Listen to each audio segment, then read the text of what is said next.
Welcome to another episode of Let's Talk Trade.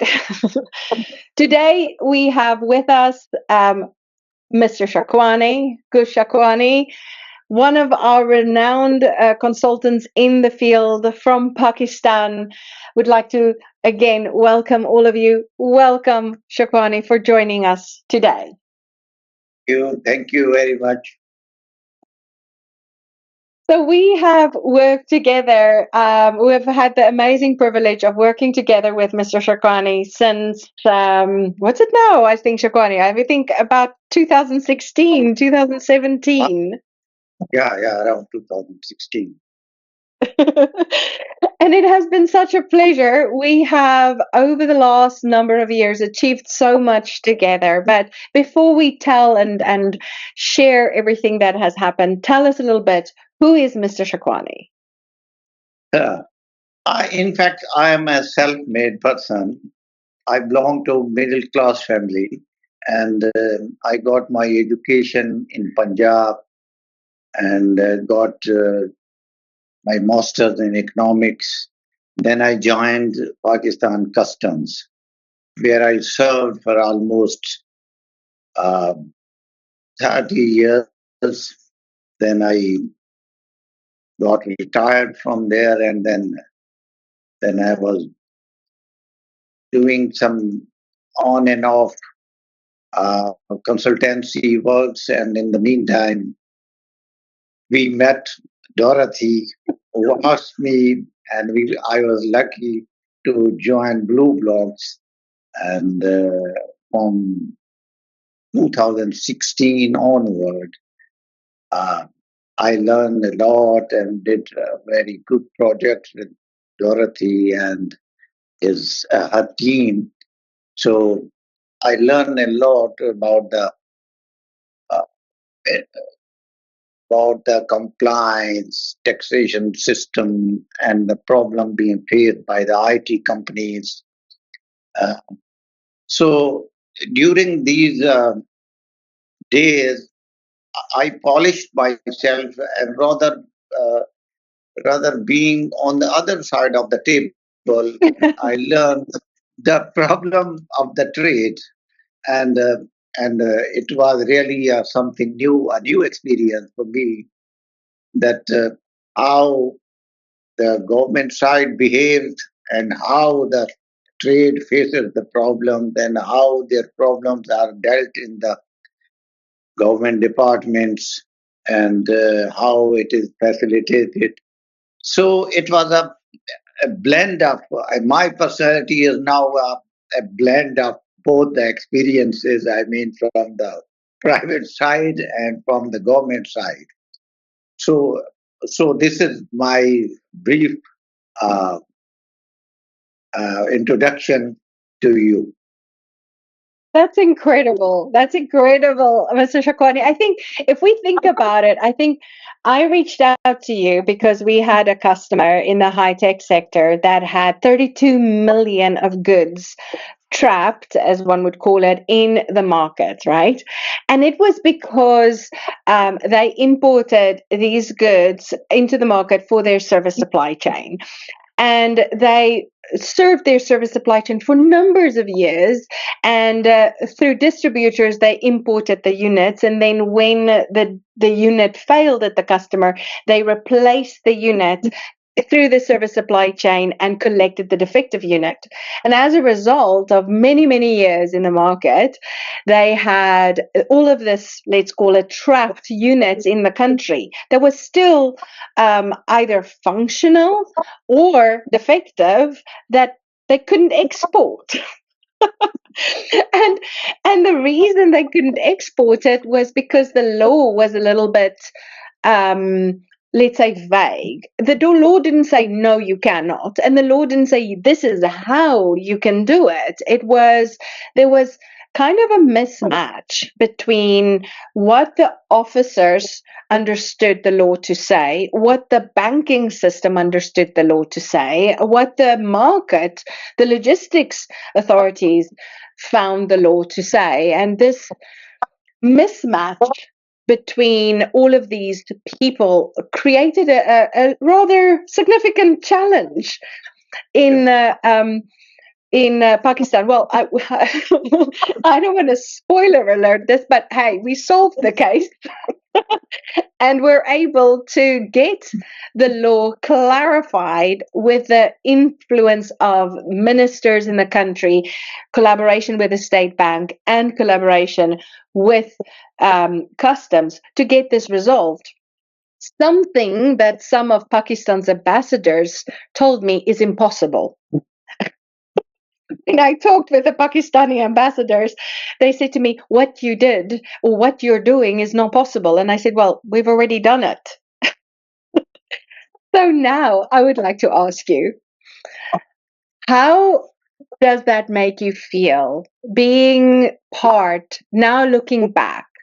Did you think when we started with these projects back in 2016 that the road that we were on was going to be possible? And being Pakistani, being in that country, how do you, and coming out of customs, knowing that we can change our beautiful country and influence our market, not being anybody special, I'm not special, you're not special, we're normal people. Did you think that this would be possible? Yeah, I think I believe that if on the policy side or on the legal side, the government policy, the trade policy, the banking laws and regulation, and the commerce policies, even the IT policies, everywhere you will not find something closed. You have to find out the ways and means to solve the problem. With the passage of time, we are developing, IT industry is developing, and the technology is going on. But the thing is that we cannot stop things. We have to move ahead and find out the ways and means to how to tackle it. Because sometimes our laws, our policies are old and they do not cover the modern problem being faced by the IT companies and other companies. So we have to find out how to get through that. So we have a lot of options to knock. I mean, the first we can go to the relevant customs department and approach them how to do it when there is any objection and point out that this is not possible because of these restrictions, policy restrictions that the uh, government or the law is not clear on that, or even the law is not there for to deal such situation. So in that situation, we have to find out how we have to go ahead. Either we to go to the State Bank of Pakistan. I mean, this particular case relates to the area of even State Bank of Pakistan. State Bank of Pakistan is the regulatory authority on foreign exchange, and they are very much involved in import and exports. As through that bank, we receive and we send foreign exchange to the exporter, to the importer.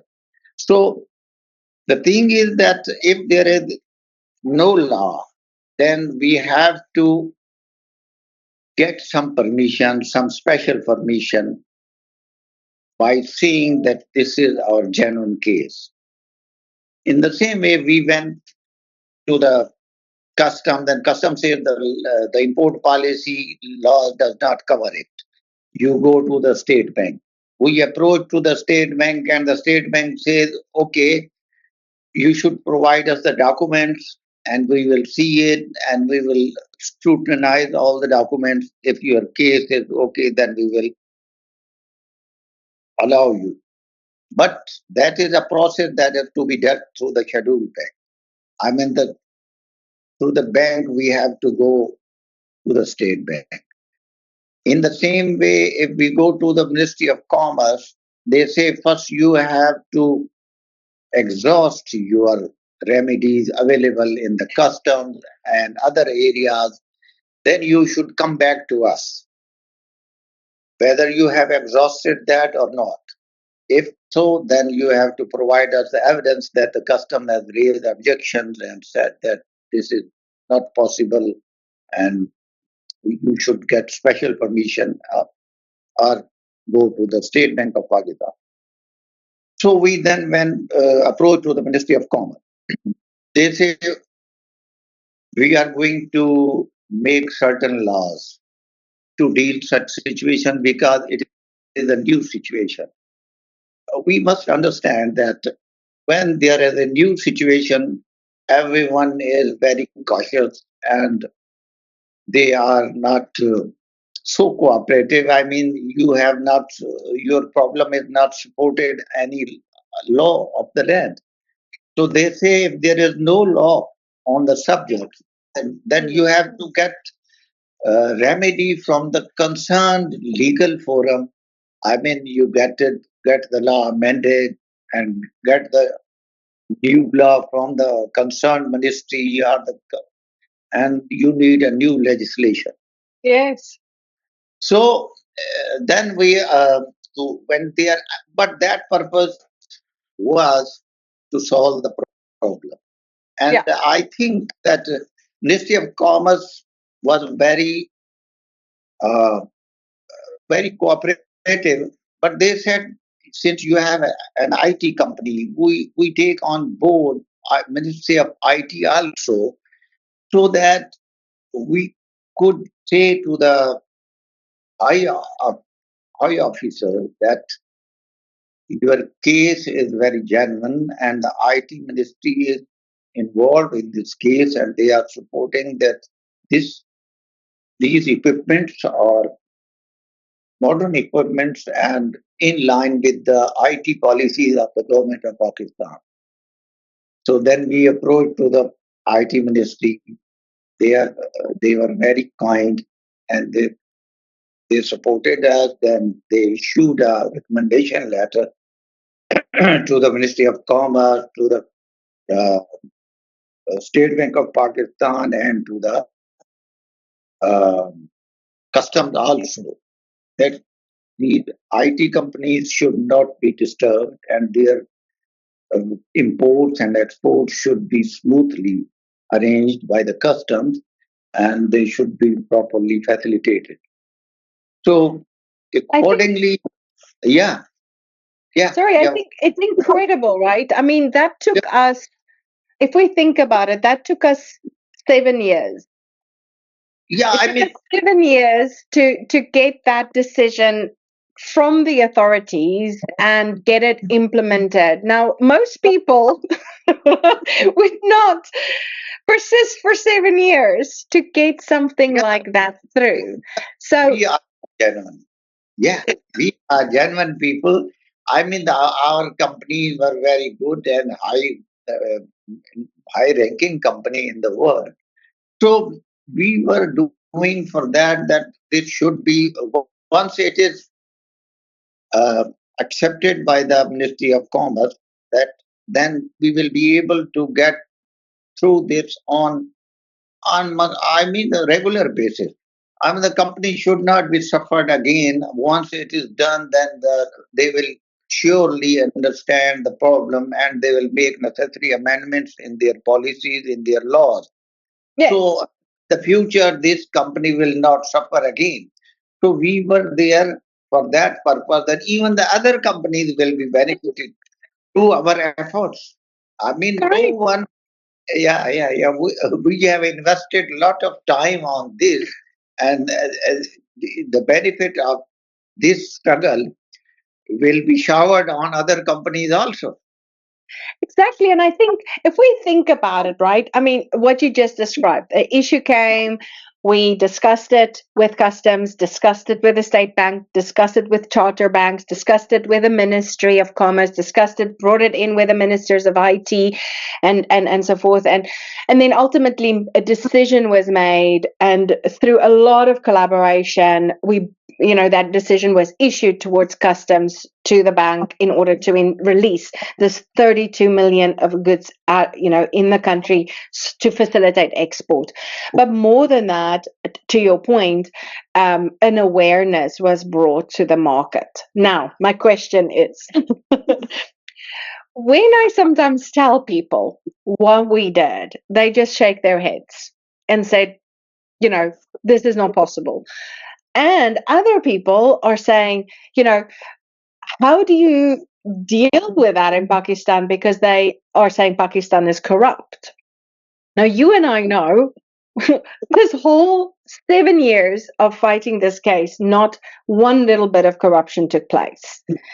And even when I talk to ambassadors with people, they say it's just it's so aware of this difficulty in the country. So if we were able to do it without one single cent of corruption, just plain following policy, what is it that we should be telling? Maybe two questions. Why do you think did it take 7 years? And what makes it possible to do this, without, bribery, without corruption? What do you need to do this right?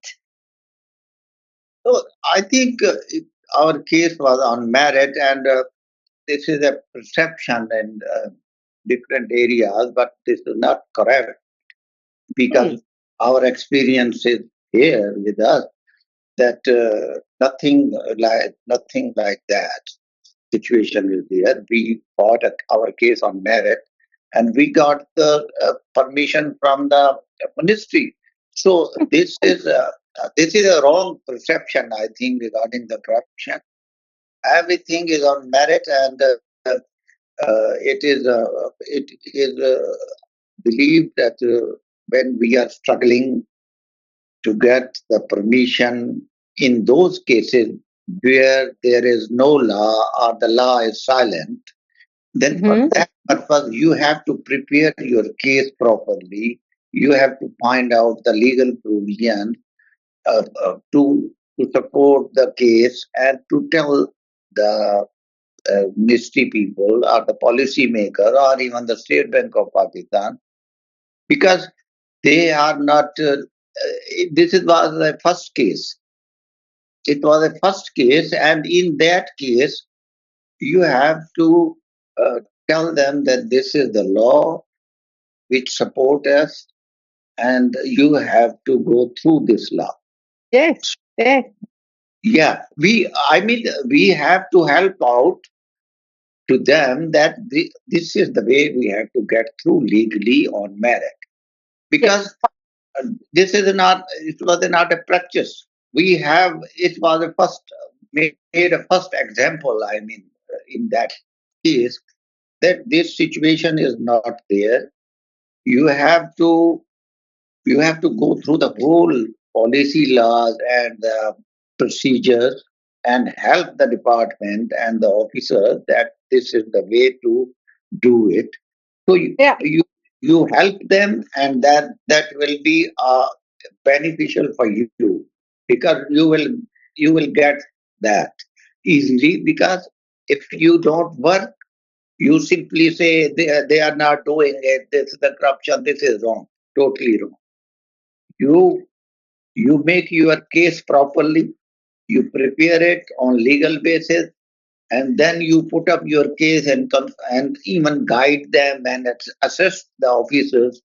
Then this is not impossible. You can do it, and we have done it. Exactly. It's like that statement that says, what do they say? Something about those who say it cannot be done, shouldn't stand in the way of those who are already doing it. You know, and I think Yeah, let's think about that. So if we say we've done it, it did take us 7 years, but I think you're so correct. It's because we were pioneering it. It was like we were one of the first companies that stood up for what is right and said, no, this doesn't make sense. We want the law to be applied. And because we were asking for the law to be applied, people didn't fully understand it. And then we had to push and build the case, force the case, discuss the case, present the case, explain the case, until, we keep on talking with these individuals and eventually get the case resolved through the ministry. So I always say in my mind, if you have to go all the way up and build the case on merit, all the way from the bottom level customs officer and then the deputy collector and all of these things, all the way up to the head of customs, to bring in the ministerial bodies to have that facilitation, all the way to the ministry. If you've taken that route and you've reached the minister, you can literally say to them, listen, the entire organization regarding this policy point underneath you doesn't understand. Therefore, it's an opportunity for the ministers to understand what people they need to educate, what policy that they need to implement, and it can really drive education in the market. The question that I have is, why do you think did it take us 7 years, other than that it was new policy and new conversation, which we already said. What is the other reason that could exist that it takes long? Should people just be patient and persistent on their case? And how did we avoid participating in corruption? Let me ask the question maybe differently. Is corruption in Pakistan, does it exist? Yeah, I think what our experience is that we have done it on merit without any such any corruption. Exactly. So how can we say that? So we cannot say that there are what people are saying, that there was a corruption or something. I mean, our experience is before us, and there is no such situation. It is wrong. You prepare your case and fight your case on merit, on legal basis. The, they will not. It will not be any problem for you. So, if what the people are saying, I don't know. It's simply a wrong perception. But the thing is that it took so much time. There are so many reasons behind that. I mean, there are. It's a big. Bureaucratic structure in Pakistan. In customs, you have to go to the field formation unit. Sorry.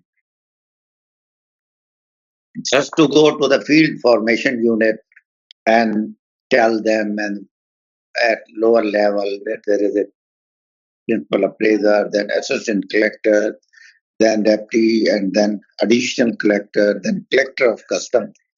So, sorry. So, after that, if the matter is not settled and there is any queries and the questions to be raised by the higher officers, and the files are sent back to the lower officers to get their feedback again and the answers.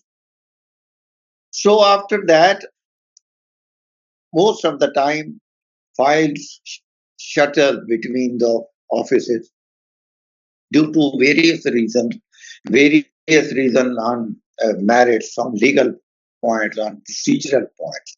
So that is the issue. Then, if we go to the ministry, suppose at the policy side, we go to the FBR, where there is a second secretary, then it is secretary, then chief, then the member and the chairman, and so. I mean, there is a big structure everywhere.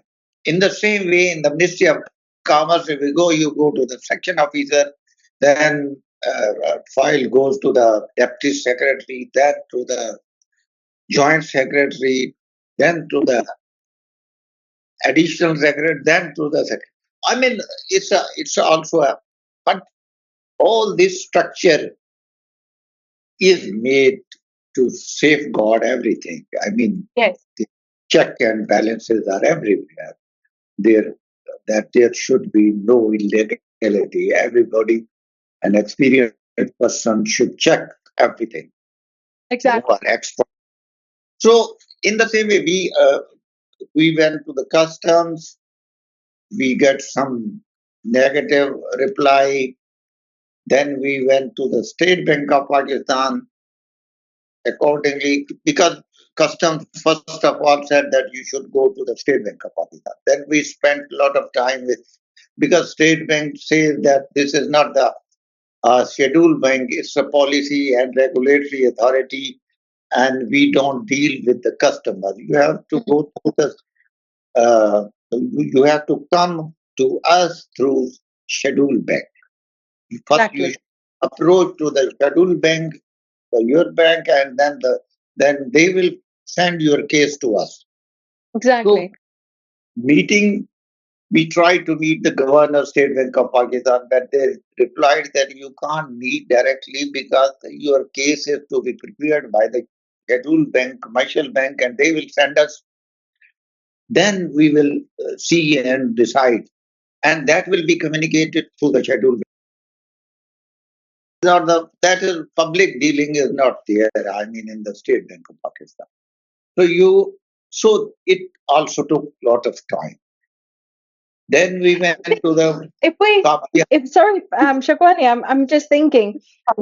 Ultimately, if we look at this, I think what we have seen, if that whole situation, it took 7 years, and what if I look at that, um, it was new law. Well, it wasn't new law. It was new practice. Let's say it that way. If I can summarize what I think as well, what we're saying is there's a big organization. If you want to drive policy, you want to drive change, you want to drive non-standard operations that will be in the benefit of an industry. What you need to do is build your case, present your case, defend your case, escalate your case through the organization until you do get your case accepted. And what I'm as well hearing from you is you need to be a subject matter and understanding how to work, what the law says, who the organization is, and lastly, you need to understand corruption doesn't need to exist. Yes, corruption does exist, but corruption doesn't need to exist. And it is 100% possible to resolve these cases 100% correct, above board, compliant. And if under these circumstances you know the law, you persist, you present your case, and you keep on moving the case through the relevant authority stages. Is that correct? Yeah, yeah, exactly what I meant. It. I mean, corruption is a perception worldwide that when some, in some cases, I mean, people say they are not facilitating us because this. The fact is that if you don't have a legal provision to deal your case and there are a lot of problems in your case, then they say they are asking money or corruption and this and that. If your case is on merits, there is no question of any corruption or anything else. So this is the, Case I think, closed. yeah.